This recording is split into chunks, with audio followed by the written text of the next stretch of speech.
What's up YouTube, it's Over13. Today I'm going to show you guys all the new features that came with iOS 6. I'll show you it on my iPad 3 and my iPhone 4. Alright guys, so I have iOS 6 on my iPad 3 right here, as you all can see. One of the biggest features that this has now is Siri, so I'll hold on the home button, and you can see right down there Siri. Hello Siri. And it recorded all the extra crap, so I'll try that again. Hello Siri. Hi there, me. And I have my name set as me in my contact book, but either way, Siri is now on the iPad. It will only work on the iPad 3 currently. You can get it for the iPad 2 and the original iPad if you really want to through jailbreaking and stuff, but it doesn't work very well. But they finally implemented this right into iOS, so this is iOS 6. Another thing that I noticed when they added it for the iPad actually was the clock app. It's actually a stock clock app now, so you go into that and it looks just like the the iPhone clock app. So you can add alarms, stopwatch, timers, all that stuff. World clock. This is pretty cool because I've always wanted one of these on the iPad because I use this for my alarm more than my iPhone. But either way, this works with the clock app now. Alright, so here's actually the Maps app, and this is what Apple actually made. They built this from the ground up. They completely got rid of the Google Maps that they were using before. I guess they just don't want to work with Google anymore. They're done partnering with them because they're going with Android more. But either way, they made their own Maps app, and this is actually really, really nice. You can go into here, just like it was in the Google one. You can turn on satellite or hybrid. I'm going to turn on satellite. So right now I'm looking up the Apple area in Cupertino, and there's like the Apple kind of headquarters area right there. There's also an option here for 3D, so I'm going to turn on 3D mode. It's going to be probably really hard to see on the camera right here, but either way, I'll zoom in so you guys can try to see the 3D mode. It's actually really cool looking on the actual iPad. It'll probably look really cool on the iPhone as well. I have the iPhone on iOS 6 also, and I'll show you guys the little things that they changed in that as well. But either way, here's the 3D mode. It's really, really cool looking. They actually they flew over all these areas and did actual photography of these places to get these 3D images, and it's really cool. They even have cars down there that's in 3D. It's pretty ridiculous how in-depth they got. And it's really quick, it's really snappy. It kind of renders out pretty quickly, as you guys can see right there. It will depend on your internet connection, but it can actually render out. It seems like a lot faster than what Google Maps was able to do on iOS 5. So that's a very cool thing they added into the Maps app into iOS. There are more changes into the settings. Go into settings, you can see all these different new things into here. They're all kind of branched off into their own little sections. They have a new thing called Do Not Disturb, so when you turn that on, it won't let you get any messages. So they also added in this thing called Do Not Disturb. When you turn that on, you can actually go into here and change the settings. You can have it set so that you can't get any calls, you can't get any messages except for some specific people. You can set that to your favorites, or you can just have it set to nobody. You can have it scheduled on or off. You know, you can turn on different times when you want it to be on, from 10 o'clock at night to 7 o'clock in the morning. You don't want to have any calls at all to wake you up. It's a very cool thing that they added into it. I'm probably not going to use it a whole lot because I don't really care that much, but they also have a thing down here called repeated calls, that when you, if someone continues to call you over and over again, like if it's an emergency, the second call will go through, so you can turn that on in case someone does have to get in contact with you right away. So that's a very cool thing they added into that, so I'm going to keep that off, but I'll go back into that. Down there in the bottom left, you can probably see it says Facebook right there. The N in Facebook integration, if any of you guys use Facebook, I personally don't, so I don't really care. They also have the Twitter integration like they do right there. They made a big deal about Facebook, but I really don't think that's such a big deal with the whole iOS. iOS 6 really isn't that big of an overhaul compared to iOS 5. They did have very cool features. Oh, and I forgot to mention, for the Maps app, there is actual turn-by-turn navigation now, so you can use this as your actual navigation system. I'll probably use my iPhone more than the TomTom that I own right now, even though this is actually used by TomTom. You guys can't see it, but right there it says data from TomTom. So they're actually using TomTom servers to get all this information for the turn-by-turn navigation, but it will actually follow you location-based. It will work on the lock screen. Very, very cool. You guys can go see the actual keynote. I'll have links down below so you can see the real keynote from that. So you guys can go see exactly what it looks like using the turn-by-turn navigation. Okay, now here it is on my iPhone. They actually did add a few extra things to the iPhone that they didn't add to the iPad, because the iPad doesn't have a phone app or anything like that. But in the phone app, now if somebody calls you from your lock screen, you can now swipe up and you can tell it to either remind you later or send a really quick text message back to them. So I'm going to call this phone from my house really quick, and I'll show you guys what it looks like.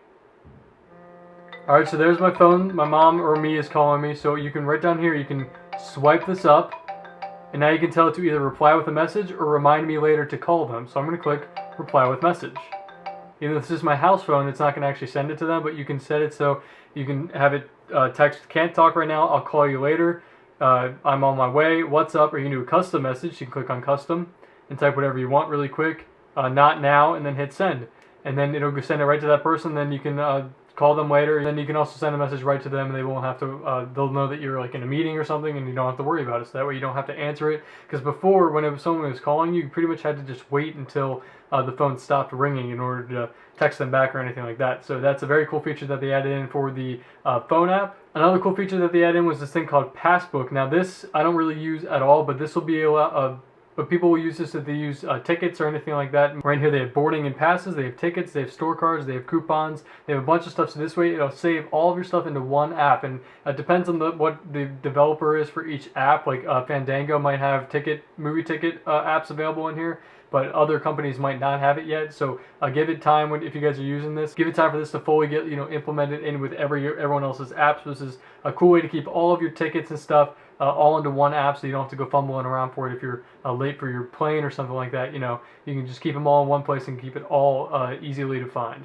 One thing they added into Safari was that they have this now called iCloud tabs. So now you can see any tabs that are open up on any of your other devices. So I have this tab right here called I'm Very Bored Siri, whatever, on Google from my iPad over there. So I'm going to click on that, and that will actually open this up, and this is what exactly is open up on my iPad. It'll save it on this iCloud tabs list, so then you can go look, like say you're looking on your iPad and then you want to move to your iPhone, your tab will be saved on the iCloud tab thing. You just click on that and open it right back up on there. Another cool thing that they add in with the Safari thing is now if you turn it sideways in landscape, now you can change it so that it will go into full screen mode. So there you go. Now it'll get rid of the little bar up top. As you guys can see, you can see the little animation. The little bar up top and the little thing down below, you can get rid of it just by tapping that little thing down there. It'll make it full screen so you guys can take full control of the whole Retina display on the iPhone. The iPad does not have that feature because the iPad screen is big enough already. It doesn't even need a full screen mode. But that's a very cool thing they added into the iPhone. Another tab they added in here was called Privacy. If you click on Privacy, it gives you all the different privacy things. You can turn on photos.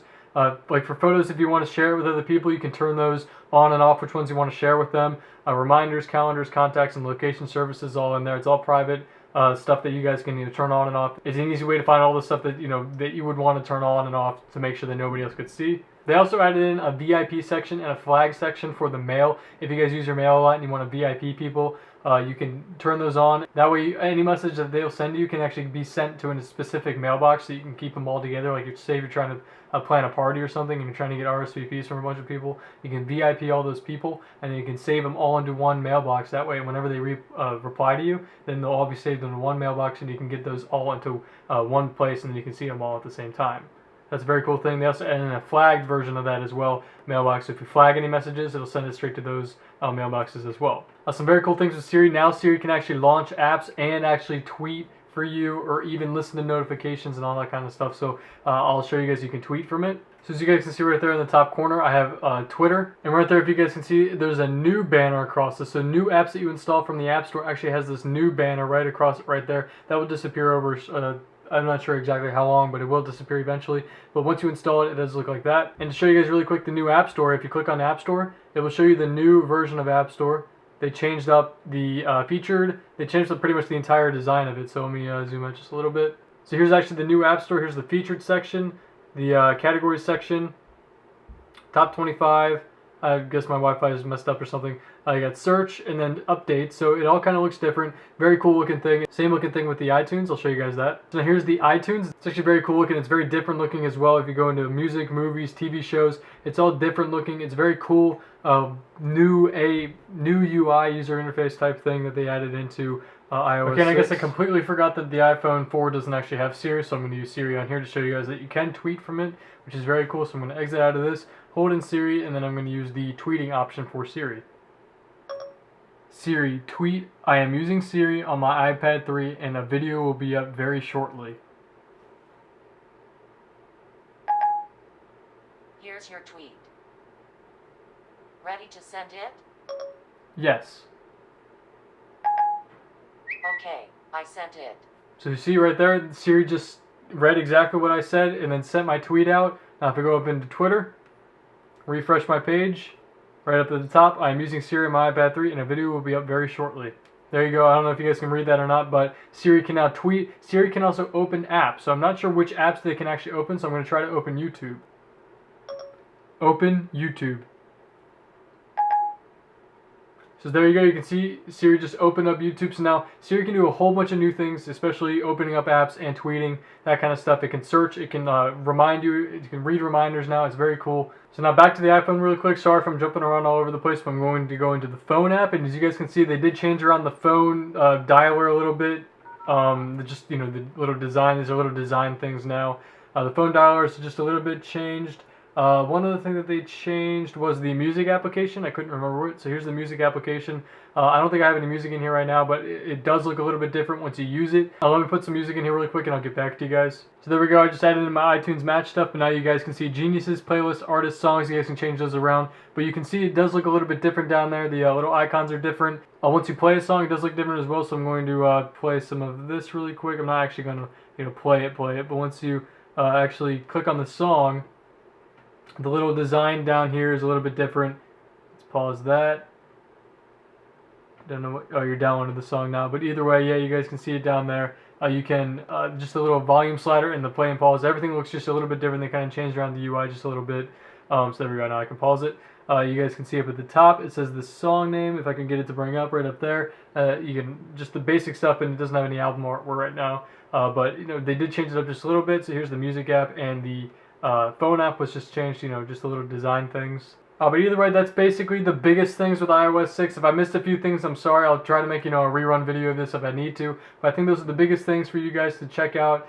This is the beta version number 1 right now. So if there are more beta versions that come out, I would make more and more videos on those. If I do find a way that you guys can download this for free and actually get it to work, I will post a video on that. So don't worry. I am actually looking for you guys, trying to get a way for you guys to be able to get the developer beta without actually having a developer account. So look forward to that. If I can get that, I will post it on Twitter. I'll post it on YouTube.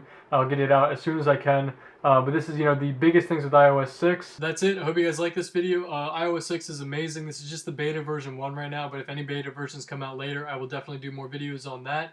Hit the like button down below. I just got my new iMac, so if I'll be doing a ton more videos on this, hopefully it'll look a little bit better. Also, I'll be doing you know, reviews on this as well. This is the newest version of the iMac, even though they didn't release an iMac at the WWDC 2012.